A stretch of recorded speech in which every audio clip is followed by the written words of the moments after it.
মায়ের সফলতা ঠিক সেই দিনই আসবে যখন আমি আসলে আব্রামকে আপনাদের সামনে প্রেজেন্ট করতে পারবো সন্তানের মতো করে। 15 জুন আমি একটা স্ট্যাটাস দিয়েছি, যদি কেউ না পড়ে থাকে আজকে ডেফিনেটলি স্ট্যাটাসটা আপনারা পড়ে নেবেন, তাহলে আপনাদের প্রশ্নটা ক্লিয়ার হয়ে যাবে। অভিনেত্রী হিসেবে এত মানুষের ভালোবাসা পেয়েছি, আর মায়ের সফলতা ঠিক সেই দিনই আসবে যখন আমি আসলে আব্রামকে আপনাদের সামনে প্রেজেন্ট করতে পারবো সন্তানের মতো করে।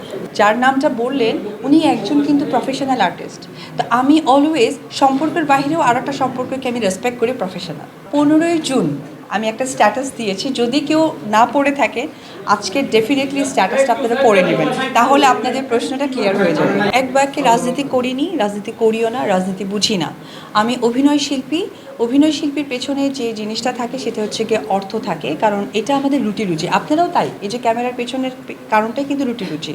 তো রুটি রুচির জায়গা থেকে আমাকে যেখানে আমার অভিনয় জায়গাটা প্রেজেন্ট করতে হয়েছে আমি সেটাই করেছি, যেটা আপনারা সোশ্যাল মিডিয়াতে দেখেছেন বা আপনারা দেখে থাকতে পারেন। এটাই আমার ক্লিয়ার অ্যান্সার।